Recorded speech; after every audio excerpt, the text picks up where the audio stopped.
양파 길이가 서로 다르네. 응, 내가 말의 영향에 대한 실험을 좀 하고 있어. 아침마다 왼쪽 양파한테는 짜증나라고 말하고 오른쪽 양파한테는 사랑해라고 말해줬더니 이렇게 다르게 자랐어. 에이, 양파가 어떻게 말을 알아들어? 그냥 서로 다른 양파라서 그런 거 아니야? 아니야. 같은 날 크기가 똑같은 양파로 실험을 시작했어. 그래? 양파한테 말이 이렇게 영향을 준다고? 그럼 사람한테도 영향을 줄 텐데.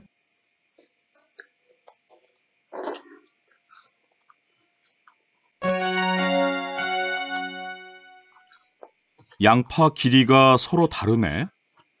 응, 내가 말의 영향에 대한 실험을 좀 하고 있어. 아침마다 왼쪽 양파한테는 짜증나라고 말하고 오른쪽 양파한테는 사랑해라고 말해줬더니 이렇게 다르게 자랐어. 에이, 양파가 어떻게 말을 알아들어? 그냥 서로 다른 양파라서 그런 거 아니야? 아니야. 같은 날 크기가 똑같은 양파로 실험을 시작했어. 그래? 양파한테 말이 이렇게 영향을 준다고? 그럼 사람한테도 영향을 줄 텐데.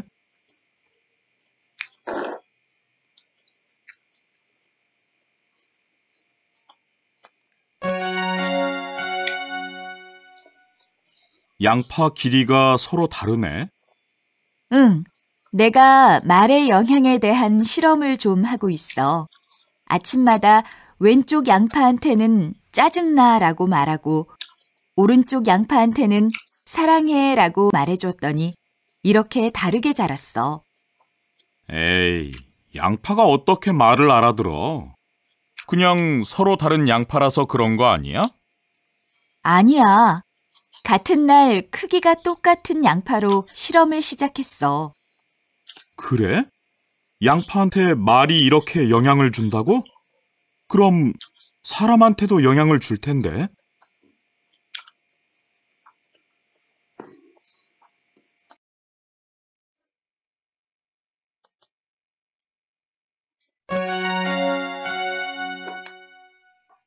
다음은 외국어 사용에 대한 토론입니다.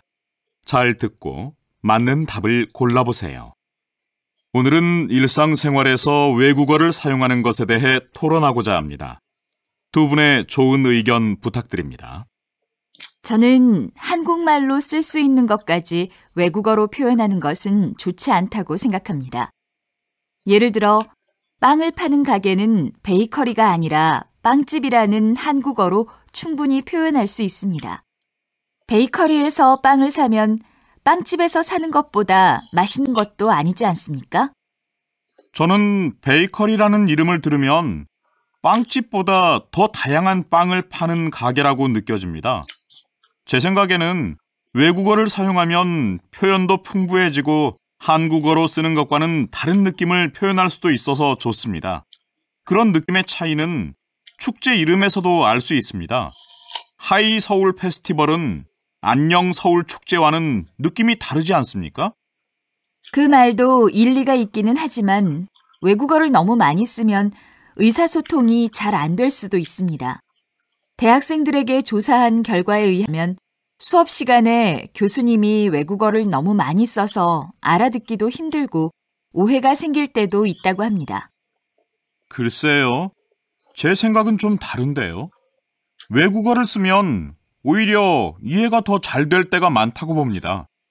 텔레비전을 한국어로 설명하려면 더 복잡하고 길어질 것입니다. 움직이는 동영상을 보는 기계라고 해야 할 테니까요.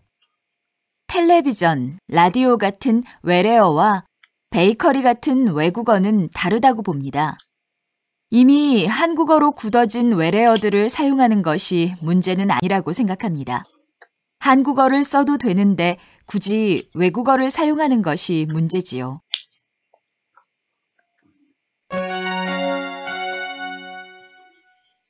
다음은 외국어 사용에 대한 토론입니다. 잘 듣고 맞는 답을 골라보세요. 오늘은 일상생활에서 외국어를 사용하는 것에 대해 토론하고자 합니다. 두 분의 좋은 의견 부탁드립니다. 저는 한국말로 쓸 수 있는 것까지 외국어로 표현하는 것은 좋지 않다고 생각합니다. 예를 들어, 빵을 파는 가게는 베이커리가 아니라 빵집이라는 한국어로 충분히 표현할 수 있습니다. 베이커리에서 빵을 사면 빵집에서 사는 것보다 맛있는 것도 아니지 않습니까? 저는 베이커리라는 이름을 들으면 빵집보다 더 다양한 빵을 파는 가게라고 느껴집니다. 제 생각에는 외국어를 사용하면 표현도 풍부해지고 한국어로 쓰는 것과는 다른 느낌을 표현할 수도 있어서 좋습니다. 그런 느낌의 차이는 축제 이름에서도 알 수 있습니다. 하이 서울 페스티벌은 안녕 서울 축제와는 느낌이 다르지 않습니까? 그 말도 일리가 있기는 하지만 외국어를 너무 많이 쓰면 의사소통이 잘 안 될 수도 있습니다. 대학생들에게 조사한 결과에 의하면 수업 시간에 교수님이 외국어를 너무 많이 써서 알아듣기도 힘들고 오해가 생길 때도 있다고 합니다. 글쎄요. 제 생각은 좀 다른데요. 외국어를 쓰면 오히려 이해가 더 잘 될 때가 많다고 봅니다. 텔레비전을 한국어로 설명하려면 더 복잡하고 길어질 것입니다. 움직이는 동영상을 보는 기계라고 해야 할 테니까요. 텔레비전, 라디오 같은 외래어와 베이커리 같은 외국어는 다르다고 봅니다.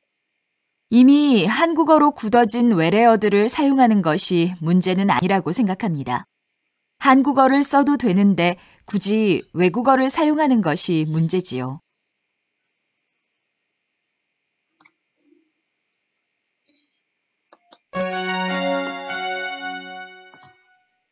다음은 외국어 사용에 대한 토론입니다. 잘 듣고 맞는 답을 골라보세요. 오늘은 일상생활에서 외국어를 사용하는 것에 대해 토론하고자 합니다. 두 분의 좋은 의견 부탁드립니다. 저는 한국말로 쓸 수 있는 것까지 외국어로 표현하는 것은 좋지 않다고 생각합니다. 예를 들어, 빵을 파는 가게는 베이커리가 아니라 빵집이라는 한국어로 충분히 표현할 수 있습니다. 베이커리에서 빵을 사면 빵집에서 사는 것보다 맛있는 것도 아니지 않습니까?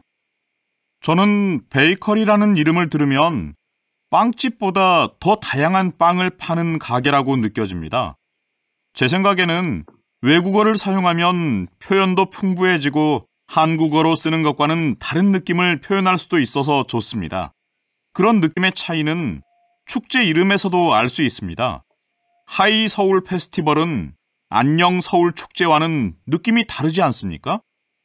그 말도 일리가 있기는 하지만 외국어를 너무 많이 쓰면 의사소통이 잘 안 될 수도 있습니다.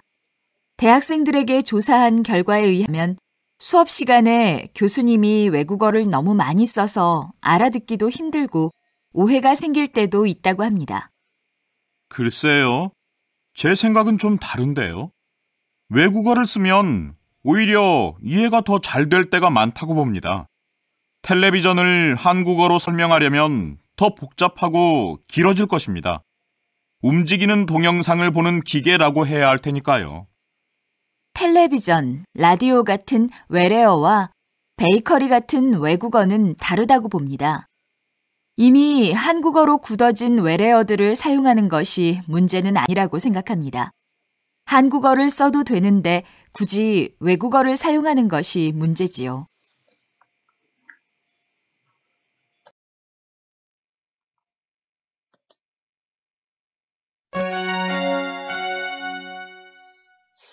다음은 줄임말 사용에 대한 대화입니다. 잘 듣고 맞는 답을 골라보세요. 어휴, 배고파. 우리 뭐 먹을까요? 전 짬짜면 먹을래요. 짬짜면요? 그게 뭐예요? 짬뽕과 짜장면을 반씩 주는 메뉴예요. 저처럼 중국집에 와서 짜장면 먹을까, 짬뽕 먹을까 고민하는 사람한테 딱 좋은 음식이지요. 그런 이름은 처음 들어봐요. 이름만 들으면 무슨 음식인지 알기 어려울 것 같은데요. 그렇기는 하지만 짬뽕과 짜장면 반씩 주세요 하는 것보다는 쉽고 재미있잖아요. 남자친구를 남친, 여자친구를 여친 이렇게 부르는 것처럼요. 요즘에는 짬짜면 같은 줄임말을 인터넷뿐 아니라 보통 대화에서도 많이 쓰더라고요. 저도 봤어요. 편의점 앞에 알바 구함이라고 쓴 걸 보고 그게 무슨 말인지 물어본 적도 있어요. 저는 외국인이니까 그런 단어가 나올 때마다 물어봐야 해요. 얼마 전에 인터넷 뉴스에서 봤는데 줄임말은 일단 짧으니까 간단하게 말할 수 있어서 사람들이 선호한대요. 그래도 제가 생각하기에는 누가 들어도 알 수 있는 말을 사용하는 것이 맞는 것 같아요. 텔레비전에서 봤는데 그런 말을 못 알아들어서 대화가 끊길 때 그 말을 모르는 사람을 무시하거나 비웃는 경우도 있더라고요. 그 말도 맞기는 하지만 저는 그렇게 부정적으로 생각하지는 않아요. 전 오히려 친근한 느낌이 들고 재미있던데요. 줄임말은 젊은 사람들의 새로운 문화라고 생각해요. 하지만 줄일 필요가 없는 말들을 자꾸 짧게 줄였으면 원래의 말은 안 쓰게 되고 계속 이상한 말들이 만들어질 것 같아요.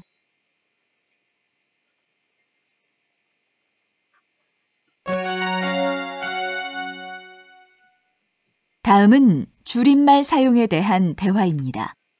잘 듣고 맞는 답을 골라보세요. 어휴, 배고파. 우리 뭐 먹을까요? 전 짬짜면 먹을래요. 짬짜면요? 그게 뭐예요? 짬뽕과 짜장면을 반씩 주는 메뉴예요. 저처럼 중국집에 와서 짜장면 먹을까, 짬뽕 먹을까 고민하는 사람한테 딱 좋은 음식이지요. 그런 이름은 처음 들어봐요. 이름만 들으면 무슨 음식인지 알기 어려울 것 같은데요. 그렇기는 하지만 짬뽕과 짜장면 반씩 주세요 하는 것보다는 쉽고 재미있잖아요. 남자친구를 남친, 여자친구를 여친 이렇게 부르는 것처럼요. 요즘에는 짬짜면 같은 줄임말을 인터넷뿐 아니라 보통 대화에서도 많이 쓰더라고요. 저도 봤어요. 편의점 앞에 알바 구함이라고 쓴 걸 보고 그게 무슨 말인지 물어본 적도 있어요. 저는 외국인이니까 그런 단어가 나올 때마다 물어봐야 해요.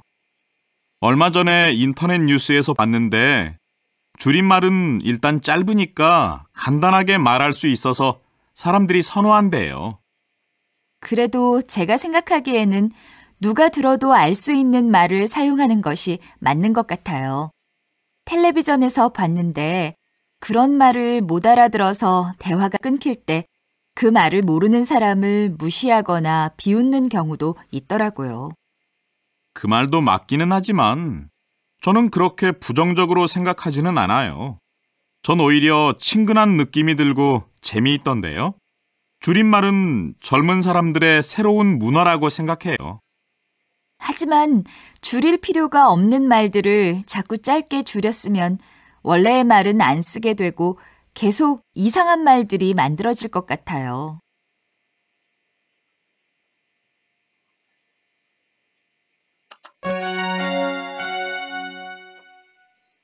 다음은 줄임말 사용에 대한 대화입니다. 잘 듣고 맞는 답을 골라보세요. 어휴, 배고파. 우리 뭐 먹을까요? 전 짬짜면 먹을래요. 짬짜면요? 그게 뭐예요? 짬뽕과 짜장면을 반씩 주는 메뉴예요. 저처럼 중국집에 와서 짜장면 먹을까, 짬뽕 먹을까 고민하는 사람한테 딱 좋은 음식이지요. 그런 이름은 처음 들어봐요. 이름만 들으면 무슨 음식인지 알기 어려울 것 같은데요. 그렇기는 하지만 짬뽕과 짜장면 반씩 주세요 하는 것보다는 쉽고 재미있잖아요. 남자친구를 남친, 여자친구를 여친 이렇게 부르는 것처럼요. 요즘에는 짬짜면 같은 줄임말을 인터넷뿐 아니라 보통 대화에서도 많이 쓰더라고요. 저도 봤어요. 편의점 앞에 알바 구함이라고 쓴 걸 보고 그게 무슨 말인지 물어본 적도 있어요. 저는 외국인이니까 그런 단어가 나올 때마다 물어봐야 해요. 얼마 전에 인터넷 뉴스에서 봤는데 줄임말은 일단 짧으니까 간단하게 말할 수 있어서 사람들이 선호한대요. 그래도 제가 생각하기에는 누가 들어도 알 수 있는 말을 사용하는 것이 맞는 것 같아요. 텔레비전에서 봤는데 그런 말을 못 알아들어서 대화가 끊길 때 그 말을 모르는 사람을 무시하거나 비웃는 경우도 있더라고요. 그 말도 맞기는 하지만 저는 그렇게 부정적으로 생각하지는 않아요. 전 오히려 친근한 느낌이 들고 재미있던데요. 줄임말은 젊은 사람들의 새로운 문화라고 생각해요. 하지만 줄일 필요가 없는 말들을 자꾸 짧게 줄였으면 원래의 말은 안 쓰게 되고 계속 이상한 말들이 만들어질 것 같아요.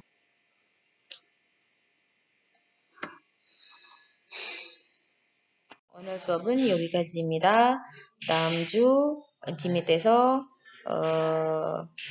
만나봅시다. 감사합니다. 안녕히 계세요. wassalamualaikum warahmatullahi wabarakatuh.